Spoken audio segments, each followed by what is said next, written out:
استقلالن ماننا، حضرت مولا علی رضی اللہ تعالیٰ عنہ کو استقلالن ماننا، حسنین کریمین رضی اللہ تعالیٰ عنہما کو استقلالن، ابھی میں وضاحت کروں گا، یہ صرف ناجائز ہی نہیں، کفر بھی ہے۔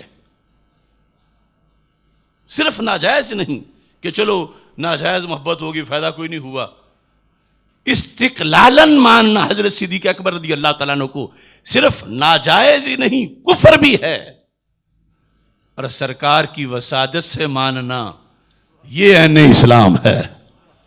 ہم یہ نہیں کہتے جو ہم کہتے ہیں وہ مانو، ہم کہتے ہیں جو قرآن کہتا ہے وہ مانو، جو حدیث کہتی ہے وہ مانو، جو مجدد الفیسانی کہتے ہیں وہ مانو، جو اعلیٰ حضرت بریلوی کہتے ہیں وہ مانو، اور اگر وہ نہیں کہتے تو پھر ہمیں کہو کہ تم غلط بتا رہے ہو، اور اگر ہم شیشہ دکھا کر ثابت کر رہے ہیں کہ جس بیماری پر انہوں نے کفر کا فتویٰ لگایا وہ تو تمہارے جلسوں میں روزانہ نظر آ رہی ہے، تم کیسے کہتے ہو کہ تم روافض نہیں ہو؟ صرف تفضیلیت نہیں، استقلال ماننے سے بندہ زندیق بن جاتا ہے۔ اور نام کیا رکھا ہے؟ حب علی، نام رکھا حب صدیق اکبر، اور ادھر نتیجہ کیا ہے؟ میں اختصار سے پہلے آپ کے سامنے مکتوبات شریف سے پیش کرتا ہوں۔ لوگ مجددی کہلا لیتے ہیں، مدارس کا نام مجددیہ رکھ لیتے ہیں، مگر آج صرف نام ہی رہ گئے، تقاضے ختم ہوئے۔ یہ مکتوبات شریف اب میں بیماری دکھانے لگا ہوں، اور بالکل جو بندہ ہٹ دھرم اور ضدی نہیں اسے نظر آئے گا اس پورے ٹولے کے اندر، وہ طاہر القادری ہو، وہ عرفان شاہ ہو، وہ عبد القادر شاہ ہو، وہ ریاض شاہ ہو، یہ جو بھی الا بلا جتنے بھی اکٹھے ہیں، میں بیماری دکھا رہا ہوں، یہ مکتوبات شریف سے دکھا رہا ہوں، وہ بتائیں، انکار کر کے دکھائیں، یا اس قد کا کوئی میرے مقابلے میں پیش کریں۔ یہ مکتوبات شریف کے اندر بتایا گیا کہ بندہ سنی کیسے بنتا ہے اور کیسے زندیق ہو جاتا ہے، رافضی ہو جاتا ہے، کیسے خارجی ہو جاتا ہے۔ ایک مثال صرف عرض کر کے پھر میں المعتقد المستند المعتمد اعلی حضرت رحمۃ اللہ علیہ کی اس سے صرف 2 عبارتیں ہی پیش کروں گا، اور یہ ہماری آنکھیں تو بند ہیں ان پہ۔ کون ہے آج یہ چھوٹے چھوٹے کیا پدی کا شوربہ وحدت امت میں، جن کو پتہ نہیں کہ امت کی قسم کون سی ہے، دعوت ہے یا اجابت ہے، جمیعاً میں پتہ نہیں حال کس سے ہے، مطلب کیا ہے، اور یہ اپوزیشن ان اماموں کی بنتے ہیں۔ وہ لفظ میں نے جو بولا استقلالن،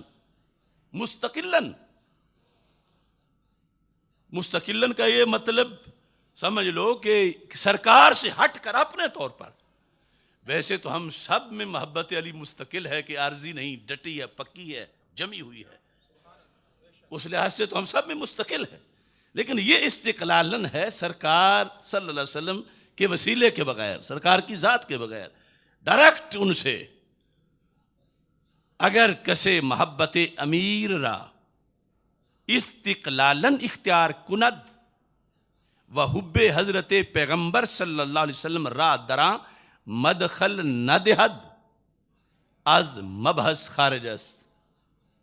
مجدد صاحب کہتے ہیں اس کی تو بات ہی نہ کرو، وہ ہمارے موضوع میں ایمان والوں میں ہے ہی نہیں۔ یہ صرف مجددی کہلوانا نہیں، مجددی پیغام پھیلانا بھی ہے۔ از مبحث خارج است و قابل مخاطبت نہ، او تے منہ لانے والا ہی نہیں، قابل مخاطبت نہ، اتنا گندا ہے تے منہ لانے والا نہیں، دفاع کرو یہ سنو۔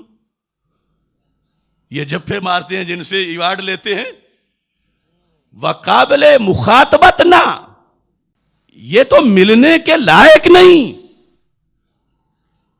حالانکہ یہ اس طرح کے تو اب سنیوں میں بن چکے ہیں، وہ دوسری کمپنی تو ہے ہی علیحدہ، تھا جو ناخوب بتدریج وہی خوب ہوا۔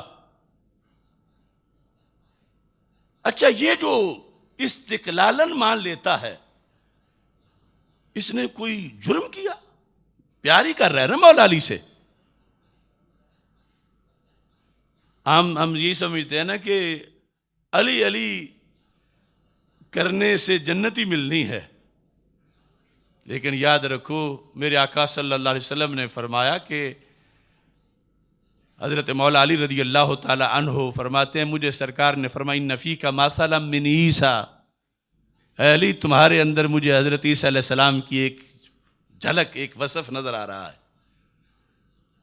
احبتہ النصارى وابغضتہ الیہود، ان کے بارے میں دو ٹولے جہنم میں گئے، یہود بغض کر کے، نصارہ پیار کر کے، پیار کی وجہ سے احبتہ النصارى، تو پیار والے کیوں گئے کہ جہنم میں؟ فرمایا انہیں وہ مانا جو رب نے بنایا نہیں تھا۔ فرمایا علی تمہاری وجہ سے بھی دو ٹولے جہنم میں جائیں گے، ایک تمہارے بغض میں اور دوسرا تمہارے غیر شرعی پیار میں۔ یہ حدیث کیوں نہیں بیان کی جاتی؟ بغض والا تو بیان کیا جاتا ہے، اللہ سب کو بغض علی کے کروڑویں حصے سے بھی بچائے، وہ نار ہے۔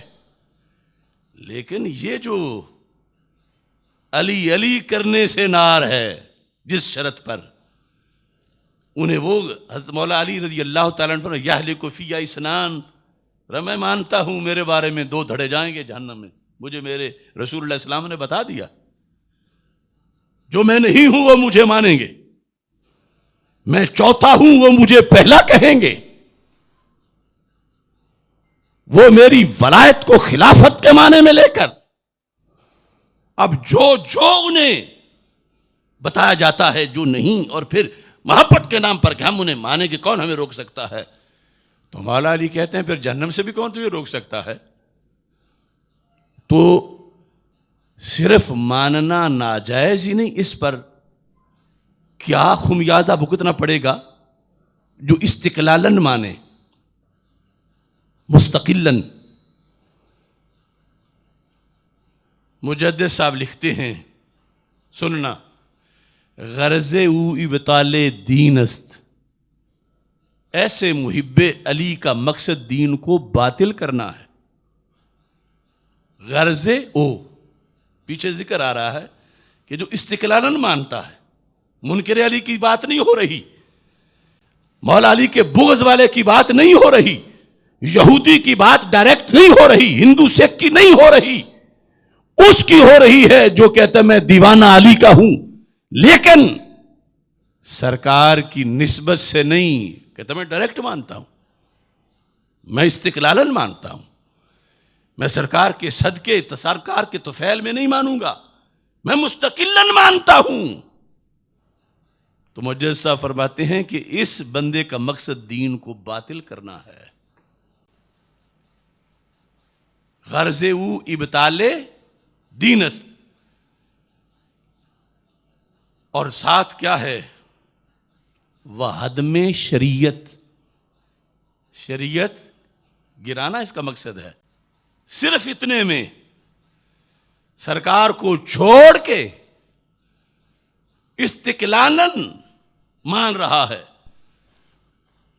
اگرچہ آگے ماننے میں وہ بھی دوسری خلاف ورزی نہیں کر رہا کہ وہ کچھ مان جائے جو نہیں ہے، ماننے میں استقلالن مان رہا ہے، سرکار کی خیرات سمجھ کے نہیں، سرکار کے صدقے نہیں، سرکار کے وسیلے سے نہیں، سرکار کے توسل سے نہیں۔ تو ایسا ماننا دین کو باطل کرنا ہے، ایسا ماننا شریعت پہ حملہ ہے۔ تو کیا ہمارے معاشرے میں ایسا ماننا نہیں پایا جا رہا؟ یہ پورا دھڑا ان کے سینکڑوں ایسے ان کی تقریریں ہیں، ان کے طریقے ہیں، ان کے انداز ہیں جن سے استقلالن ماننا ثابت ہے، بلکہ اس پہ فخر کر رہے ہیں۔ اور اکابر ہمارے کہہ رہے تھے کہ استقلالن جو مانے گا اس سے کیا ہوگا؟ اس سے ابطال دین ہے، ہدم شریعت ہے، می خواہد کہ بے توسط حضرت پیغمبر علیہ وعلی آلہ الصلاۃ والسلام راہ اختیار کند. یہ بندہ چاہتا ہے کہ سرکار کے وسیلے کے بغیر کوئی رستہ بنا لے، کوئی اپنی لائن سیدھی کر لے سرکار کے بغیر. چونکہ جو سرکار والی ہوگی اس میں تو صدیق بھی ہوں گے. یہ چاہتا ہے کہ میں اپنی علیحدہ بناؤں، علیحدہ لائن بنا لوں. وَأَز محمد بَعَلِي گرایت وَهُوَ عَيْنُ الْكُفْرِ وَمَحْضُ الزَّنْدَقَةِ. یہ ہے مکتوبات شریف. میرا سوال ہے ان سب سے، مجدد صاحب نے عین کفر کسے کہا؟ مجدد صاحب نے کس کو زندقہ کہا؟ یہاں یہودی کی بات ہے، کرسچن کی بات ہے، ہندو کی بات ہے، سکھ کی بات ہے. یہاں ایک خاص پیٹرن کے محب علی کی بات ہے کہ وہ سرکار سے ہٹ کر مستقلاً استقلالاً مولا علی رضی اللہ تعالیٰ عنہ کو مانے تو وہ کفر ہے. اور یہ دن رات اسے ایمان بنا کے پیش کر رہے ہیں. کیا یہ سن نہیں رہے؟ طاہر القادری سے لے کر اس فتنے کی چھوٹی بلیوں تک میں بول کے کہہ رہا ہوں، اگر کسی میں سکت ہے اس کا جواب دیں. یہ مکتوب پڑھ کے سنا ہے. یا وہ جس طرف لگے ہوئے ہیں کیا وہاں بھی کوئی مجدد الفسانی ہے ان کی فکر میں آگے؟ وہ کس کے مقلد بنے ہوئے ہیں؟ انہیں کلینی یا خمینی تو مل سکتا ہے مگر مجدد الفسانی یا اعلی حضرت وہاں نہیں ملیں گے. وہ ملیں گے تو یہاں ملیں گے. یہ بیماری ہے. اس پھر آگے تفصیل اور کیا کیا فتنے ہیں یہ میرا فتویٰ نہیں ہے ان پر. جس کو مجدد صاحب نے عین کفر کہا اور جس کی وجہ سے کا بندہ زندیق ہو جاتا ہے وہ یہ روزانہ کی تقریروں میں یہاں پایا گیا. تو اگر ان میں طاقت ہے تو بول کے دکھائیں مجدد صاحب کے خلاف. اگرچہ کچھ کمینے نجی محفلوں میں بھونکتے ہیں مگر سامنے آئیں تاکہ باقی نقاب بھی اتر جائیں.